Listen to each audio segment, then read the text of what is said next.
چمچی د عالي مجوس چمچی ته د ابوبکر نه ښی چې ته یې خوښ یې ابوبکر یې بدې شي ته د عمر رضی الله عنه نه ښه سړی چې هغه یې بدې شي او ته یې خوښ یې چې ته یې خوښ یې په تا کې چل دی ته منافق یې ته د عبدالله ابن ابی ملګری ابل ورځ یو سپی د پاړه چینار سپی د عالي مجوس اولاد د مطعی پیداوار هغه او ناشنا خبردار په سعودي کې وای ناست دی په سعودي حکومت به خبر نه کني سرمن کې وباسي ان شاء الله خو کال ته څوک مؤمنانی په کار دار چې په د باندې مکمل فوري طور باندې په د باندې دغه وکړي رپورټ وکړي دلته مبل اور صوبایي اسمبلی کې په قرارداد پاس شو ښکارای نعوذ بالله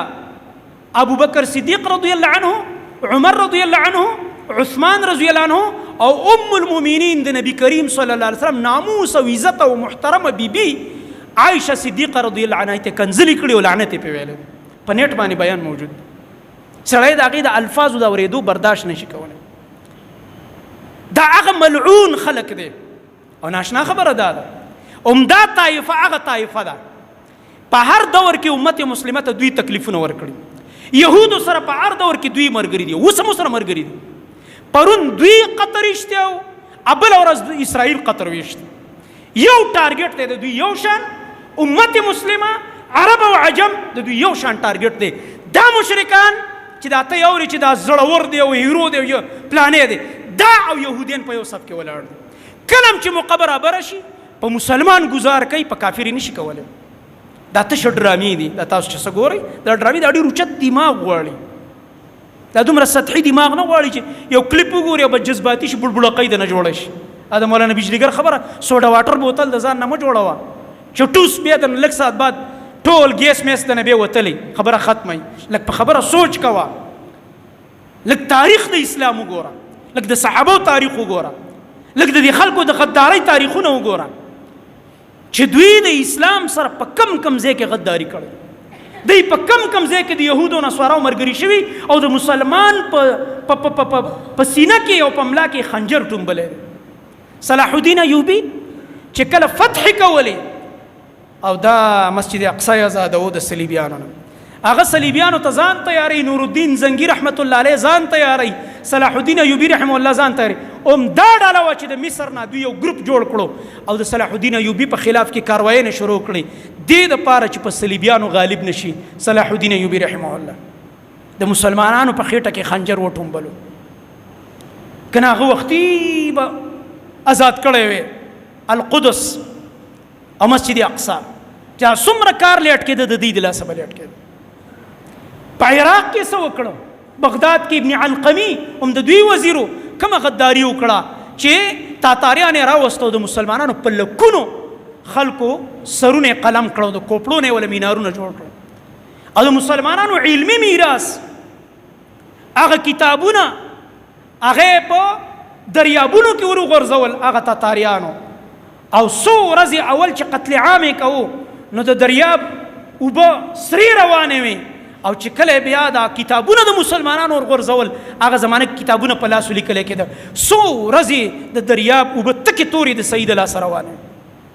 دا خو د دې خلکو تاریخ دی ته چې ورته هیروګان چې د صحابي دشمن شي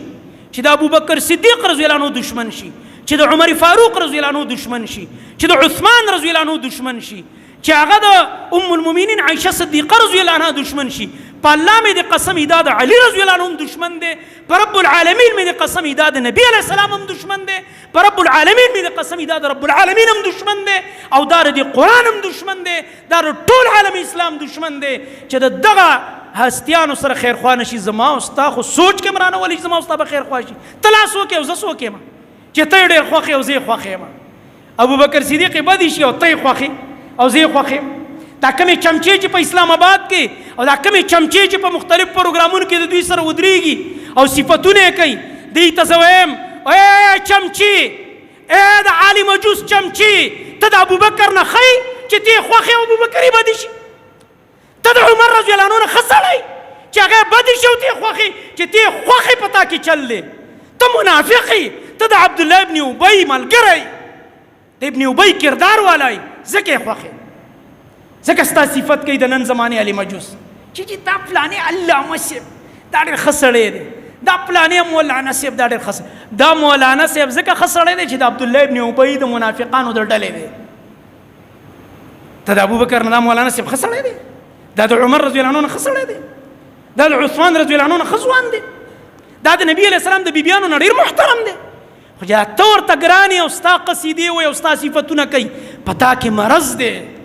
دا مرض دی د ځان نه وباسه. او عجیبه خبره دا ده، یو بله ناشنا دا هغه ډله ده چې دوی بیا څه خبرې کوي چې تا پلاني خلک چې دا تکفیریان دي، دا خوارج دي. موږ هم وایو تکفیر او خوارج ډېره غټه فتنه ده. ټیک ده، راشه اوس په دې خبره باندې خبره کوو. د دې دور یو مسلمان ته کافر ویل جایز دي که ناجایز دي؟ تاسو نه تپوس کوئ. حرام دي. د دې دور یو مسلمان ته کافر ویل دا حرام، څو پورې تا سره دلیل نه دی د هغه په کفر. نو چې ته دې وخت کې یو سړی دی او هغه راولګېږي او چا ته کافر وایي او ته چې ګوره تکفیري او خارجي وایرس دي په دوی کې، نو چې یو سړی ابوبکر ته کافر وایي دا به تکفیري که نه وایي؟ دا خو هغه د سردار دی، ټول نه غټ تکفیري هغه دی، ټولو نه غټ خوارج هغه دي چې صحابو تکفیر کوي. صحابه کرام رضی الله عنهم ته کافر وایي، صحابه کرام رضی الله عنهم باندې لعنتونه لیږي. د ده نه غټ بې ایمانه په الله مې د قسم چې ابوبکر صدیق مؤمن نشي، په دنیا کې څوک مؤمن شته؟ شته؟ نشته دی. عجیبه ده، دا داسې عجیبه ملک دی. او بیا حکومت وخت په وخت فرقواریت رکاول غواړي. پرون هم دوی یو نوټیفیکیشن جاری کړی، موږ یو 100% در سره په دې متفق یو، 100%. راځه چې په دغه اتفاق وکړو. فرقواریت به ورکېږي څنګه؟ یو سړی صحابي ته کنزل کوي، دې سره فرقواریت پیلاویږي که ختمیږي؟ پیلاویږي. دا خولې بندې کوي، دا خولې بندې کوي. او په الله مې د قسمي چې 303,000 پروګرامونه خو ته جوړ کړي او صحابو ته کنزل کېده، نو دا تمه بیا د دې مسلمانانو غیرتمندو نه مه کوه چې د دې صحابو ته به خلک کافر وایي او دا چې څوک ورته کافر وایي ده ته به موږ مسلمان وایي. تاسو مسلمان ګڼئ؟ په زور وایي تاسو مسلمان ګڼئ؟ والله کې مسلمان وګڼه چې د ابوبکر صدیق رضی الله عنه د ایمان قائل نشي او د عمر فاروق رضی الله عنه، عثمان رضی الله عنه د نبی علیه السلام بیبیانې، دا خو ډایرکټ په پیغمبر اعتراض دی چې په دومره موده کې د دې ملګرو تربیت نه دی کړی. نعوذ بالله، دا په پیغمبر اعتراض دی اصل کې. نو چې څوک د صحابه کرامو د ایمان قائل نه دی، امت د دغه خلکو د ایمان قائل په زور وایي، امت د هغوی د ایمان قائل نه دی. نه نه هېڅکله نشي کېدی. دا تمه د چا نه ونه کړي. سوچ کې دې مرانه شي، سوچ کې